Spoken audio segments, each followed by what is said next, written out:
The Carnival of Venice is an annual festival held in Venice, Italy. The carnival ends on Shrove Tuesday, Martedì Grasso or Mardi Gras, which is the day before the start of Lent on Ash Wednesday. The festival is world famous for its elaborate costumes and masks. The carnival traces its origins to the Middle Ages, existing for several centuries until it was abolished in 1797. The tradition was revived in 1979, and the modern event now attracts approximately 3 million visitors annually. According to legend, the Carnival of Venice began after the military victory of the Venetian Republic over the Patriarch of Aquileia, Ulrico di Treviso in the year 1162. In honor of this victory, the people started to dance and gather in St. Mark's Square. Apparently, this festival started in that period, and became official during the Renaissance. In the 17th century, the Baroque Carnival preserved the prestigious image of Venice in the world. It was very famous during the 18th century.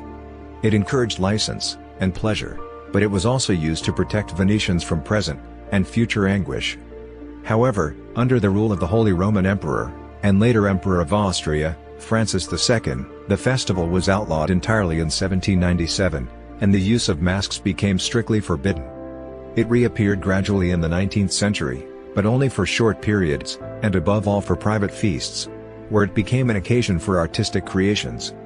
After a long absence, the carnival returned in 1979. The Italian government decided to bring back the history and culture of Venice, and sought to use the traditional carnival as the centerpiece of its efforts. The redevelopment of the masks began as the pursuit of some Venetian college students for the tourist trade.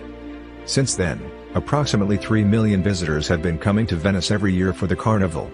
One of the most important events is the contest for La Maschera più bella, the most beautiful mask, which is judged by a panel of international costume and fashion designers. In February 2020, the governor of Veneto Luca Zaia announced the decision to call off the carnival celebrations in an attempt to contain the spread of the coronavirus disease. Masks have always been an important feature of the Venetian carnival. Traditionally, people were allowed to wear them between the festival of Santo Stefano, St. Stephen's Day, December 26th, and the end of the carnival season at midnight of Shrove Tuesday, movable, but during February or early March. As masks were also allowed on Ascension, and from October 5th to Christmas, people could spend a large portion of the year in disguise. Mask makers, mascherari, enjoyed a special position in society, with their own laws, and their own guild, with their own statute dated April 10, 1436. Mascherari belonged to the fringe of painters, and were helped in their task by sign painters who drew faces onto plaster in a range of different shapes, and paying extreme attention to detail. Venetian masks can be made of leather or porcelain, or by using the original glass technique. The original masks were rather simple in design, decoration, and often had a symbolic and practical function. Nowadays, most Italian masks are made with the application of gesso and gold leaf, and are hand-painted using natural feathers and gems to decorate. However, this makes them rather expensive when compared to the widespread, low-quality masks produced mainly by American factories. This competition accelerates the decline of this historical craftsmanship peculiar to the city of Venice. Several distinct styles of mask are worn in the Venice Carnival, some with identifying names. People with different occupations wore different masks. There is less evidence explaining the motive for the earliest mask being worn in Venice. One scholar argues that covering the face in public was a uniquely Venetian response to one of the most rigid class hierarchies in European history. During Carnival, the sumptuary laws were suspended, and people could dress as they liked, instead of according to the rules that were set down in law for their profession and social class. The first documented sources mentioning the use of masks in Venice can be found as far back as the 13th century. The Great Council made it a crime for masked people to throw scented eggs. These oviodoriferi were eggshells that were usually filled with rose water perfume, and tossed by young men at their friends or at young women they admired. However, in some cases, the eggs were filled with ink or other damaging substances. Gambling in public was normally illegal, except during Carnival. The Great Council document decrees that masked persons were forbidden to gamble. Another law in 1339 forbade Venetians from wearing vulgar disguises, and visiting convents while masked. The law also prohibited painting one's face, or wearing false beards or wigs. Near the end of the Republic, the wearing of the masks in daily life was severely restricted. By the 18th century, it was limited only to about 3 months from December 26th. The masks were traditionally worn with decorative beads matching in color. The bauta, sometimes referred as bauta, is a mask, today often heavily gilded though originally simple stark white, which is designed to comfortably cover the entire face. This traditional grotesque piece of art was characterized by the inclusion of an over-prominent nose, a thick supraorbital ridge, a projecting chin line, and no mouth. The mask's beak-like chin is designed to enable the wearer to talk, eat, and drink without having to remove it, thereby preserving the wearer's anonymity. The bauta was often accompanied by a red or black cape, and a tricorn. In the 18th century, together with a black circular or semicircular clasped cape called a tabarro, and Zinedale hood, the bauta had become a standardized society mask, and disguise regulated by the Venetian government. It was obligatory to wear it at certain political decision-making events when all citizens were required to act anonymously as peers. Only citizens, i.e., men, had the right to use the bauta. Its role was similar to the anonymizing processes invented to guarantee general, direct, free, equal, and secret ballots in modern democracies. Also, the bearing of weapons along with the mask was specifically prohibited by law, and enforceable by the Venetian police. Given this history, and its grotesque design elements, the bauta was usually worn by men, but many paintings done in the 18th century also depict women wearing this mask, and tricorn hat. The Ridotto, and the perfume celebrated by Pietro Longhi are two examples of this from the 1750s. The colombina, also known as columbine, and as a colombino, is a half mask, only covering the wearer's eyes, nose, and upper cheeks. It is often highly decorated with gold, silver, crystals, and feathers.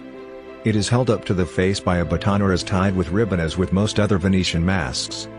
The colombina mask is named after a stock character in the Commedia dell'arte. Colombina was a maidservant, and soubrette was an adored part of the Italian theater for generations. It is said it was designed for an actress because she did not wish to have her beautiful face covered completely. In fact, the colombina is entirely a modern creation. There are no historic paintings depicting its use on the stage or in social life. While both men and women now wear this mask, it began as a woman's analog to the bauta. The Medico della Peste, with its long beak, is one of the most bizarre and recognizable of the Venetian masks, though it did not start out as carnival mask at all but as a method of preventing the spread of disease. The striking design originates from 17th-century French physician Charles Delorme, who adopted the mask together with other sanitary precautions while treating plague victims. The mask is often white, consisting of a hollow beak, and round eye holes covered with crystal discs, creating a bespectacled effect. Its use as a carnival mask is entirely a modern convention, and today these masks are often much more decorative. Although the mask and costume is worn almost exclusively by males, the enhancement and decoration also suggests that women are now more likely to wear the mask and costume than in previous years at the carnival. The plague doctors who followed Delorme's example wore the usual black hat and long black cloak as well as the mask, white gloves, and a staff, so as to be able to move patients without having to come into physical contact with them. They hoped these precautions would prevent them contracting the disease. The mask was originally beaked with a purpose in congruence with the miasmatic theory of disease practiced at that time. The hollow beak allowed for the containment of flowers and other sweet-smelling substances designed to keep away the foul odors that were thought to spread infection. Those who wear the plague doctor mask often also wear the associated clothing of the plague doctor. The popularity of the Medico della Peste among carnival celebrants can be seen as a memento mori. The Moretta, meaning dark one, or servetta muta, meaning mute servant woman, was a small strapless black velvet oval mask with wide eye holes, and no lips or mouth worn by patrician women. It derived from the visored mask invented in France in the 16th century, but differed in not having a hole to speak through. The mask was only just large enough to conceal a woman's identity, and was held in place by the wearer by hitting on a button or bit. The women wearing this mask were unable to speak, hence muta, and was often finished off with a veil. The Rhinoceros by Pietro Longhi, sometimes called Claire the Rhinoceros, depicts this mask in use in 1751. It fell into disuse about 1760. The volto, Italian for face, or larva, meaning ghost in Latin, is the iconic modern Venetian mask. It is often made of stark white porcelain or thick plastic, though also frequently gilded and decorated, and is commonly worn with a tricorn and cloak. The volto is also quite heavier than a typical mask, and has a much tighter fit. Many people who experience claustrophobia do not wear the volto at the carnival. If worn by a woman, who are the most common wearers of the volto at the modern festival, it is typically worn with a headdress, scarf, veil, another mask, or a combination of all four. It is secured in the back with a ribbon. Unlike the Maretta Muta, the volto covers the entire face of the wearer including the whole of the chin. Unlike a typical mask, it also extends farther back to just before the ears, and upwards to the top of the forehead. Also unlike the Maretta Muta, it depicts the nose and lips in simple facial expressions. Unlike the Bauta, the volto cannot be worn while eating and drinking because the coverage of the chin and cheeks is too complete and tight. Although the jaw on some original commedia masks was hinged, this is not a commedia mask, and so is never hinged. The lips are always sealed. Another classic character from the Italian stage, Panettone, possibly stemming from the Italian Pianta il Leone referencing the conquests of Venice, and the origin of this character, is usually represented as a sad old man with an oversized nose like the beak of a crow with high brows, and slanted eyes, meant to signify intelligence on the stage. Like other commedia masks, Panettone is also a half mask. This mask is almost exclusively worn by men, although its popularity at the modern festival has declined. Arlecchino, meaning harlequin in Italian, is a zany character of the commedia. He is meant to be a kind of noble savage, devoid of reason, and full of emotion, a peasant, a servant, even a slave. His originally wooden, and later leather half-mask painted black depicts him as having a short, blunt, ape-like nose, a set of wide, round, arching eyebrows, a rounded beard, and always a bump upon his forehead meant to signify a devil's horn. He is a theatrical counterpoint to, and often servant of Panettone, and the two characters often appeared together on the stage. The zany class of characters is another classic of the stage.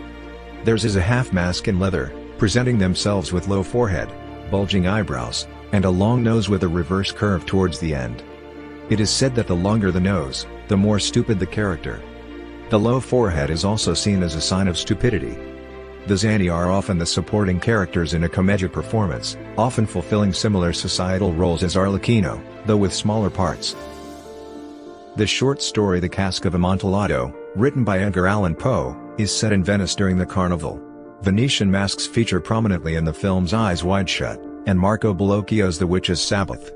Stores that supplied the masks include both C.A. McKenna and Il Canovaccio in Venice.